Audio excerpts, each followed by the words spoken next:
प्रधानमन्त्री बालेन हुन्छन् गृह मन्त्री रवि अर्थमन्त्री स्वर्णिम हुन्छ राम्रो भाषा छवि जगदीश खरेललाई सञ्चार मन्त्री दिनु शोभिता गौतमले कानुन मन्त्री लिनु रमेश प्रसाईलाई संस्कृति मन्त्री दिनु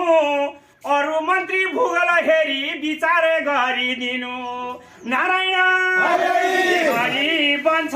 नमुना ए हरे राम